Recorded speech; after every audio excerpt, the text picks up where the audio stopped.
कलयुगी की पत्नी की करतूत, प्रेमी के साथ मिलकर पति की हत्या। पुलिस ने पत्नी और प्रेमी को हिरासत में लिया। 5 अपराधियों के साथ मिलकर हत्या की साजिश।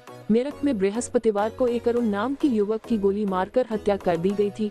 अरुण उस समय मोटरसाइकिल से अपनी पत्नी अर्चना के साथ ससुराल आया था और ससुराल से लौटते वक्त यह हादसा हुआ। बताया गया कि रास्ते में बदमाशों द्वारा लूटने का प्रयास किया गया और जब अरुण ने लुटेरों का विरोध किया तो उसको गोली मार दी गई। लेकिन शुरू से ही मेरठ पुलिस को इस कहानी पर शक हो रहा था और इसीलिए पुलिस ने कहा कि अरुण की पत्नी से भी पूछताछ जारी है। और अब खुलासा हुआ है कि अरुण की पत्नी अर्चना ने अपने प्रेमी के साथ मिलकर पति की हत्या कराई थी। फिलहाल पुलिस ने पत्नी और उसके प्रेमी को गिरफ्तार कर लिया है और हत्या में शामिल 3 और अन्य लोगों को भी हिरासत में ले लिया गया है। दरअसल बागपत के बड़ौद थाना क्षेत्र का रहने वाला अरुण कुमार, जिसकी शादी 6 महीना पूर्व मेरठ के सरूरपुर क्षेत्र के कुशावली गांव निवासी अर्चना से हुई थी। गुरुवार सुबह अरुण अपनी पत्नी अर्चना के साथ मोटरसाइकिल से सरधना इलाज के लिए आया था और डॉक्टर को दिखाने के बाद अरुण शाम 4 बजे अपने ससुराल अपनी पत्नी को लेकर पहुंचा। यहां से शाम 5 बजे के आसपास अपने घर बड़ौद के लिए पत्नी को लेकर निकला। इसी बीच नहर पटरी मार्ग पर पीछे से 2 बाइक सवार आए और उन्होंने अरुण को रोका और गोली मार दी। इसके बाद पत्नी ने बताया था कि पति ने लूट का विरोध किया तो उसको गोली मार दी। अरुण को अस्पताल में भर्ती कराया गया लेकिन वहां उसकी मौत हो गई। इसी बीच पूछताछ में अरुण की पत्नी अर्चना के प्रेमी सौरभ ठाकुर का नाम सामने आया। इसके बाद अरुण के पिता सत्यवीर ने अर्चना और सौरभ के खिलाफ तहरीर दी।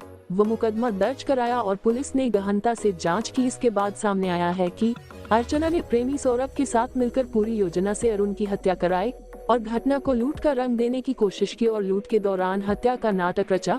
पुलिस के अनुसार अर्चना और सौरभ का पिछले कई सालों से प्रेम प्रसंग चल रहा था। पुलिस को भी पहले से ही पत्नी अर्चना की कहानी पर विश्वास नहीं था और अब पूरा मामला खुलकर सामने आ गया। फिलहाल पुलिस ने अर्चना और उसके प्रेमी सौरभ को गिरफ्तार कर लिया है और अन्य 3 लोगों को हिरासत में लिया गया है। 2 आरोपी अभी फरार है जिनकी तलाश जारी है।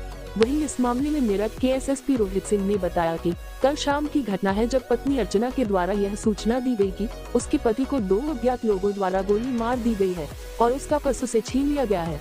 पुलिस को घटना की सूचना मिली और पुलिस मौके पर पहुंची और छानबीन में जुट गई। प्रथम दृश्य इस मामले में काफी विरोधाभासी बातें सामने आई। घटनाक्रम पूरी तरीके से कहानी से मेल नहीं खा रहा था। इसके बाद और गहराई से इस मामले की छानबीन की गई और अरुण के पिता से एक तहरीर प्राप्त की गई। मृतक के पिता ने पत्नी अर्चना और उसके प्रेमी सौरभ को नामजद करते हुए मुकदमा दर्ज कराया और फिर इस मामले की जब विवेचना की गई तो निकाल कर आया। अर्चना का प्रेम संबंध सौरभ के साथ काफी सालों से था। 4-5 महीने शादी को हुए थे लेकिन लगातार सौरभ और अर्चना में बातें हो रही थी। इन लोगों ने 5 अन्य लोगों के साथ मिलकर हत्या की साजिश रची जिससे मृतक उनके रास्ते से हट जाए और उनके प्रेम संबंध बना रह सके। इस मामले में भोला, वाल्मीकि, अर्जुन और हर्ष के द्वारा इनको मोटरसाइकिल से रोका गया और पति को गोली मार दी गई।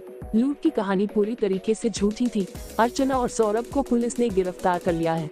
3 अन्य युवक जो भी इस घटना में शामिल है उनको हिरासत में लेकर और गहराई से पूछताछ की जा रही है। 2 अन्य युवक फरार है, उनको भी जल्द गिरफ्तार किया जाएगा। बाबूजी, रात आपकी बेटी के साथ जो काम हुआ था उसका पुलिस ने खुलासा किया। जी, क्या पता चला आपको, क्या कहा आपने? पुलिस का कहना था जी ये बच्चे जो था इसमें यहाँ पे बच्चे टोटो के द्वारा गोली लगवाई और मोबाइल पर में फेंक दिया और उसको वहीं पे छोड़ के चले गए। कौन कौन लोग शामिल थे हत्या में, की उन्होंने किया, क्या बताया आपने? लड़के ने बताया कि सौरभ ठाकुर का नाम आया जी, तो उसने बताया कि मुझे प्रेम प्रसंग था उससे अर्चना से, उससे शादी करनी थी मुझे, इस वजह से उसने हत्या कर दी। क्या लड़का भी यहाँ पे था वो सौरभ? यहाँ पे PRC में था जी वो, वहीं पे दिखा। पुलिस ने मेरे को उनसे बात कराई मेरी। क्या बात करी? लड़के ने कहा यही बताया, लड़के ने बताया कि मेरे को कि मेरा नाम सौरभ ठाकुर और मैंने ये काम करा। मैं कह भैया क्यों करा आपने ये काम? कह रहा जी मुझे इससे शादी करनी थी, मेरा प्रेम प्रसंग है इसलिए मैंने। लड़के का पत्रकार है साथ में।